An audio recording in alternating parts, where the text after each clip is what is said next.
Hello and welcome from Buenos Aires, Argentina to this episode of Crossing Borders with Nathan Lustig, where Nate has conversations with entrepreneurs doing business across borders and the people who support them, with a focus on those that have some connection to Latin America.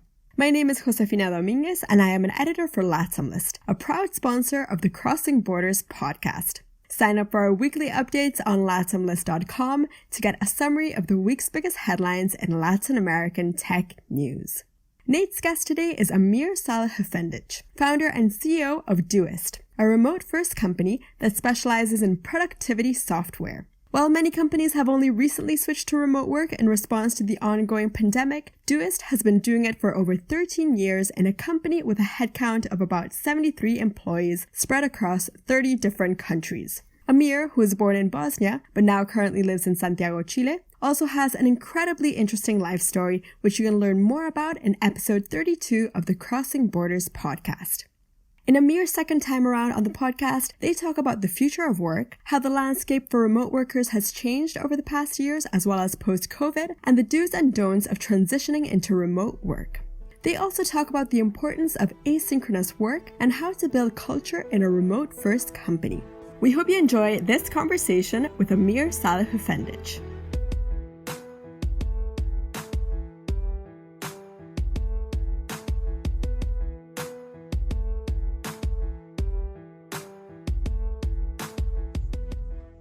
Hey Amir, you I think are the first guest on this podcast to be back for round 2. So welcome and thanks for being willing to do it. Thank you, Nate. It's awesome to be here. And it's some years ago we did the first episode, so it's great to be back. Where are you in the world today? I'm in Santiago, Chile. I think I was also in Santiago, Chile back then. I'm actually unsure. Yeah, so we have been on a very strict lockdown for over 4 months now, and it's kind of very hard, I also have like a small daughter, 8 months old, and a 3-year-old son. So, it has been very intense at home with work and like with home life. So we're kind of struggling, and so that's basically the context. Yeah, it's tough, and it's a completely different experience for people with young children versus people with no kids. Yeah. I think there's kind of a spectrum. Like maybe it's actually hardest if you're just alone. I can imagine being alone for like multiple months, like that must really be hard. And then also with kids, probably the best scenario is kind of like being with your partner or some other people, yeah. So tell me a little bit about Doist. What are you guys up to these days? Well, I think we are kind of like the same as last time. So we're kind of like remote first. We are about 80 people right now spread in over 30 countries. And then we do like this task management app, Todoist, which is one of the most popular in the world. And then we are also like investing more in Twist, which is like our asynchronous team communication app. So that's about it, remote first, and we have 2 products, yeah. And Amir has an awesome backstory about starting the business and kind of his personal journey through Chile and through different parts of Europe, to get the business off the ground. And you can listen to that in his previous episode, which we'll link in the show notes. So we're going to skip over that now, since you can go back and listen to it there, and jump just right into the future of work and remote work and remote first companies. So you've been doing remote work for how long now? I think it's probably like 13 or 14 years. I have actually never really had a normal job. So I dropped out of university, out of my master's, and started like a remote company in 2007. And since then I have basically worked, in a like fully remote environment and like fully distributed environment as well. So probably like 14 years now. Yeah. What would you say it was like in 2007 being a remote company compared to today? Yeah, honestly, I think like the tools that we have right now, and also just like the infrastructure that we have, is like so much better. So like in the beginning, like you didn't really have, like great communication tools. So I remember like we used Skype a lot, like Skype chat, to actually communicate. And then even like professional tools. I mean, if you look at something like GitHub, or like GitLab or like Figma, or any of it all, like Todoist as well, or like Twist, some of our products like Notion, like they make communication and information sharing much easier. So in the beginning it was kind of like very primitive and very like, I think it was a very niche thing, and it was actually very hard to get work done at that point. So you've been one of the thought leaders in remote work and remote first business on Twitter, and then also with the company. Doist has written lots and lots of guides and sharing your experiences about building a business this way. How does it feel to see the whole world starting to move towards what you've been doing since the last 12 to 15 years? Yeah, I mean, honestly, it feels good, but I hoped it would have been like a better context, because I think like a lot of companies are doing this like completely wrong and very like badly designed, and I think like a lot of companies will have a very bad experience doing this. So I think like my remote first experience before like the pandemic is actually very different from like my current work, where I'm like locked in an apartment.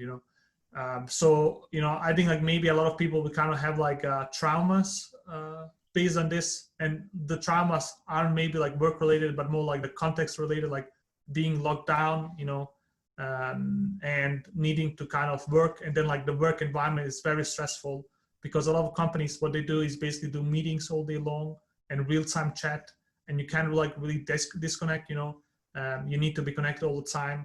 And for people that have like families, but even like if you don't have like kids, it's just a super stressful environment.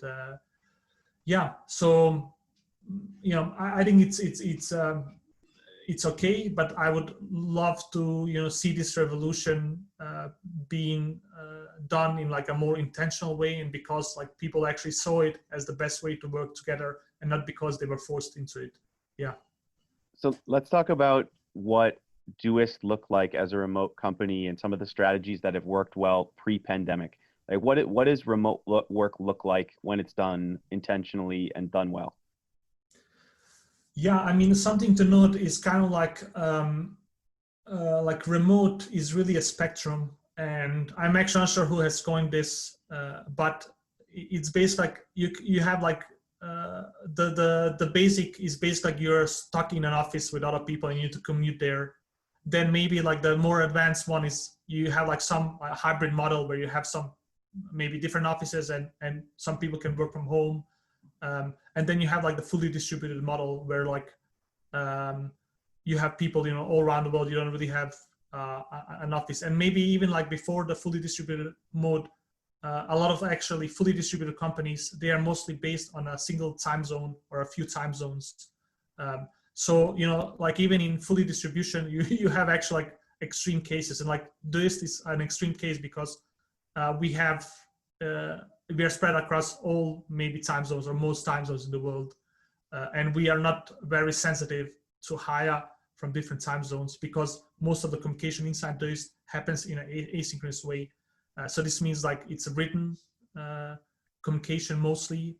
We do very few meetings. We do a lot of like writing, like heavy writing of stuff, and then we also use like asynchronous tools. For instance, like GitHub is one where you can kind of like collaborate on code, but you don't need to do it in real time. And I think this is kind of the way, and I think like if you look at the world right now, like very few organizations are asynchronous by default. So I think actually like the best remote setup you can have is kind of like having like remote first and asynchronous first. This is kind of like the winning strategy, I think, because it kind of enables you to hire from anywhere, and then for people, they can kind of like work whenever they want and from wherever they want. If you do like kind of these hybrid models where you still need to do like synchronous communication, then you kind of like maybe you also need to have like similar time zones, and then you also need to force to have people like work from like 9 to 5 or whatever else like time slots they are. And I think this is kind of like a very maybe like primitive way of working and not really taking advantage of like the things that we have right now. And I think it's also maybe like a product of like this factory mindset that most companies have. Like the work that we do right now, I think is like very creative, and maybe like putting in two hours of like solid deep work is a lot better than like doing 8 hours where you're super stressed and where you just like, are basically not really thinking straight or doing like very insightful or deep work. And I think most organizations right now, they're kind of like operating on like this real-time chit chat level where actually the stuff that you're producing isn't really very insightful. And there's probably a lot of like, how do you say, like shallow work that is done. So also like if you see some of the studies that are done, like a lot of people, they actually only work like 20% of the time. And then they spend like 80% in like coordination, like work coordination. One of the, and I agree with you completely on asynchronous. I think moving as much as possible to not disrupt your other employees and thinking about it as like, if I send this instant message, how many people are going to be brought out of their work and into my like zone of control, especially if you're the team lead or the boss. Basically everyone is going to be stop what they're doing and look at your message, and think of how inefficient that is. Even if we have, I think 15 people on our team now, and even if it only breaks their work for 5 minutes, 15 minutes times 5 minutes is a lot of time for people to be basically just because I wanted to send something as an instant message. But talk a little bit more about like, why is asynchronous so important? Yeah, honestly, like I think asynchronous is very profound because it enables deep work as the default way of working. And I think this is especially critical for like anything in actually like the modern knowledge worker fields, such as like development, design, writing, decision making. So that's why I think it's kind of like a huge competitive advantage.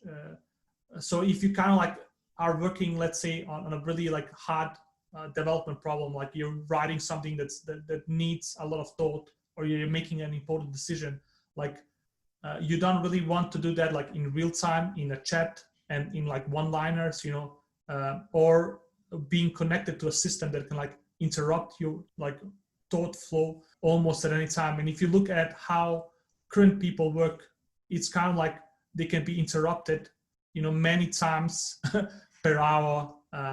And in our environment, we have kind of like really forced like a way of working where you can actually allocate like 3 hours to work on something, and you can basically shut everything off and just focus on that. And I think this is maybe also one of the reasons why we have been successful as a company. And I don't really see like many companies actually focusing on this or like seeing this as a huge issue. You've influenced the way that I think about this stuff a lot, looking at even just analyzing my own way I spend time and thinking about it, like, why was I working so much more efficiently from a coffee shop on a Saturday? And because I realized, well, nobody else is bothering me. I'm not getting WhatsApps. I'm not getting emails coming in. I don't have any meetings. And then I said, well, this is stupid. Why am I wasting a Saturday on this? Why don't I just block off a half a day or a full day where I'm not going to have any calls, any meetings, and turn off the notifications? And so I do that on Wednesday now. I have no meetings or anything on Wednesdays. And it's amazing how much more efficient I am at getting stuff done. And that comes from reading through a lot of the Doist guides and understanding that just even like the break in concentration from looking at one message or looking at one email that comes in could be an hour's worth of getting you back into that zone. Yeah, Nate, I mean, this is so spot on. And if you actually look at the science behind this, like multitasking and being interrupted is like one of the worst things that you can do for like your productivity and also like for your well-being. And that's basically the environments that we have created is basically like these super stressful and super unproductive environments.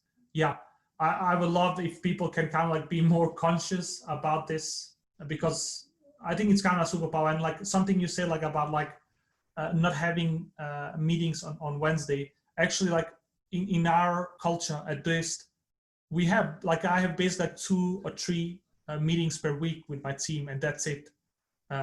So basically, like, and I think most other people inside the company have the same thing. And this is basically like, almost every day for us, it's kind of like a no meetings day where you can actually plan your work and without interruptions. So, like why instead of like having like one no meetings day, of course, like I think your job is very different from ours, and you probably need to have more meetings than we do. But, a lot of other jobs like don't really require you to be in meetings all day long. Yeah. No, totally. And I can tell even in my job, I take too many. And there's no reason why I couldn't probably have the number of meetings and get to something that's just more workable. I think, yeah, it's totally, especially now in the pandemic where everybody is available for a Zoom or for a Google, a Hangout or a Teams or a whatever service on the bingo card we're going to use. It's even more tempting to just jump on stuff because there's nowhere to go. Yeah, yeah. And you can also see like the growth of these like services, that this is actually the way that most companies currently work remotely. And from our experience, and also like if you look at some of like the most successful remote first companies, like you need to go into like a more asynchronous way of collaborating if you really want to make this work, and if you also want the full benefits of this way of working. So one thing you mentioned was the culture, and a thing that I am always amazed at when I see sometimes you or your team are talking about retention and the culture in Todoist, and there's very, very, very few employees who have left the company over like a 10-year period. And one of the biggest worries that I think companies have about going either fully remote or partially remote is, can you keep a culture? How do you actually build a culture when you're not seeing each other in a space all the time? Can you talk a little bit about how you've built the culture and the core principles around it, and advice for people who maybe are starting to make that change? Yeah, I mean, that is a great question. And honestly, I think actually it is easier to build great culture in remote first companies, especially fully distributed. And the reason for this is, we have like billions of people that we can actually tap into and hire.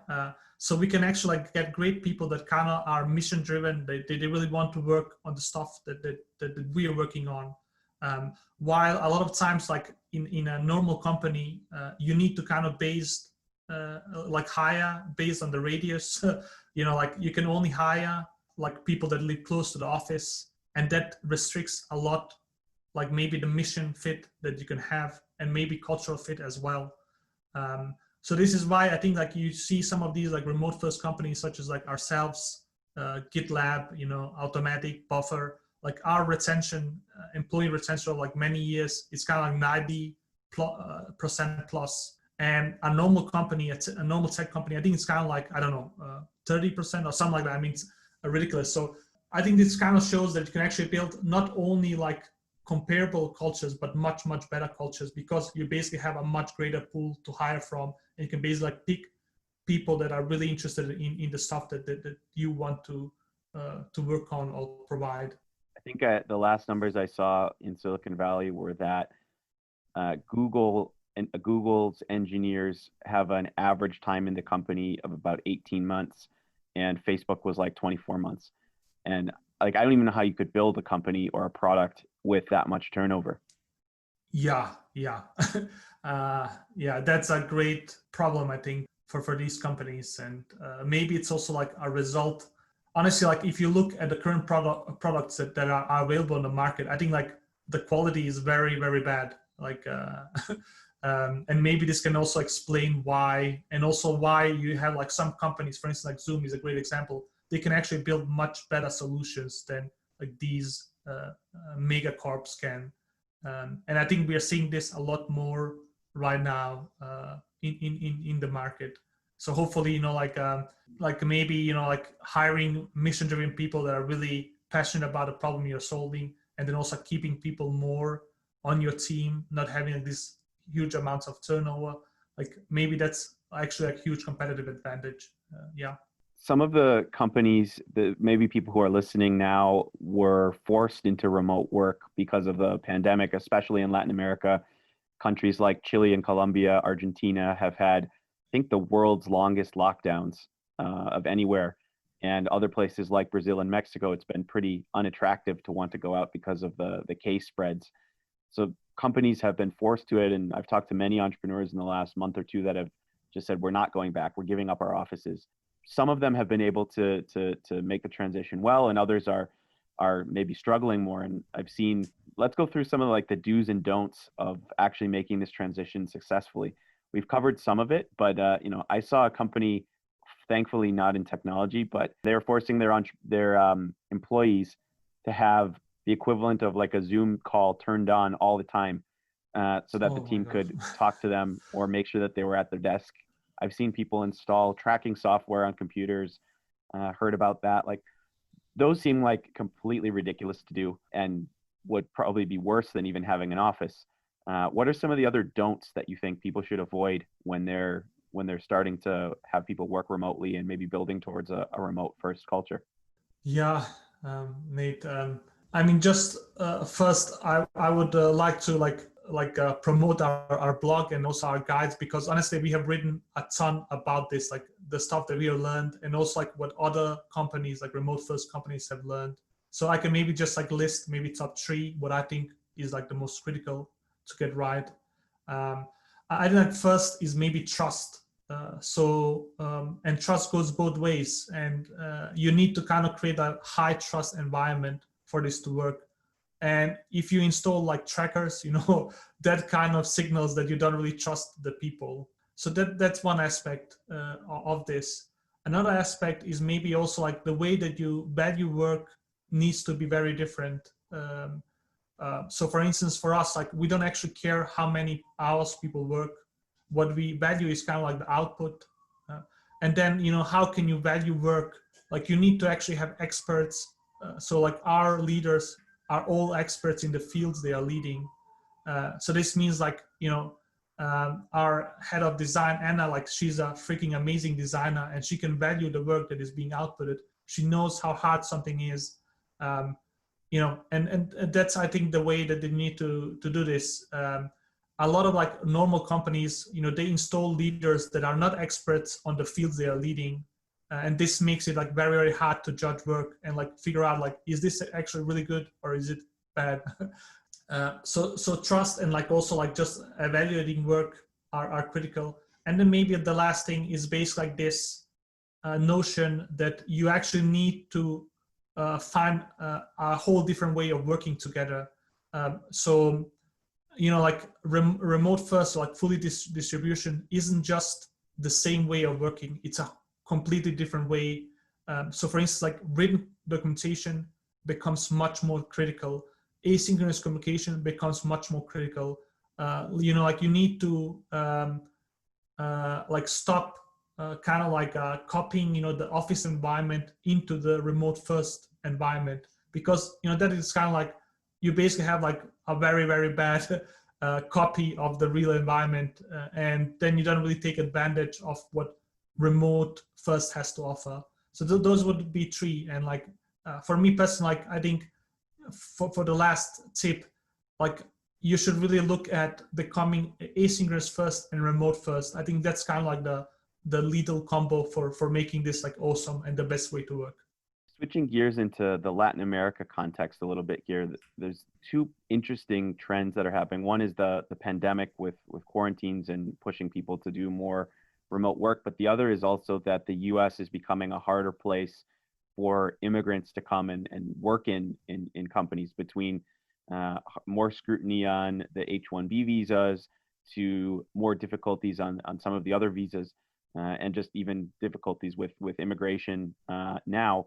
And my view is Latin America is really poised to be successful here. Somebody recently said that Silicon Valley is going to have a wake up and realize that the engineering jobs and design jobs and kind of startup jobs that were in Silicon Valley and New York now have to be competed against around the world. And there's lots of talented people in Latin America, and I think that could be a big advantage for the region, allowing the best talent in the region to not have to move to work on stuff. So how do you see Latin America fitting into this new remote work and remote first world?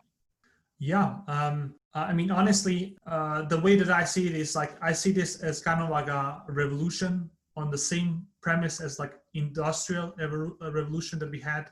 And the reason for this is kind of like the first time in history where you can have like access to amazing jobs regardless of where you live. And then also like if you look at the salary, you know, like the salary is also like being globalized. So you can basically live like in Latin America and get like a, you know, an amazing salary and have an amazing job. And honestly, like I think people are still not appreciating or maybe like even seeing how big like change this will become. And a lot of times actually what you see, there's a book called The Talent Code, I think, that actually looks at, you know, why are some regions like super successful at producing talent? For instance, like Russia, amazing at producing tennis players, Brazil soccer players, and etc. And the reason is kind of like you need to have like some local heroes that kind of like inspire people around them.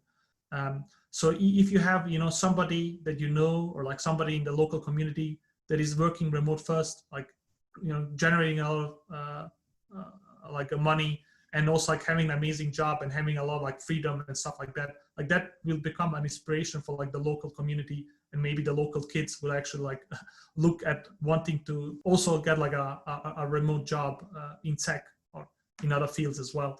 And I think this will kind of be the effects that we'll see and in Latin America as well. So I think this is one aspect. The other aspect is also that I'm pretty sure we will actually see like migration away from like the you know, the super expensive, super polluted cities into like more remote regions of the world, and especially like Latin America, like given the time zones are very similar to the US, like, you know, you can have an amazing life in Colombia and like amazing like also work and also like lifestyle as well. So why wouldn't you do that, or at least for some people?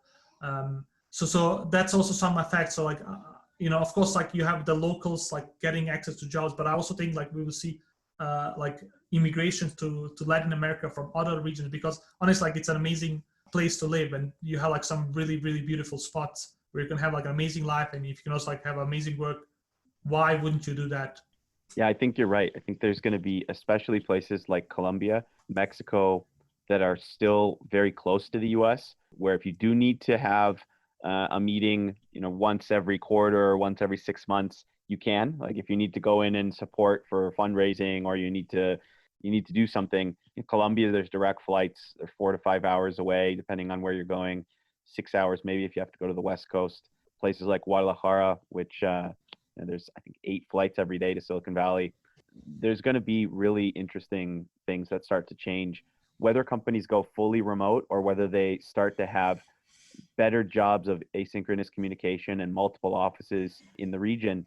I think it's going to be really, really interesting to see that growth. Yeah, as well, Nate. And honestly, I think like something that I really didn't touch on is kind of like, I'm pretty sure actually companies will be forced to to go asynchronous first and remote first.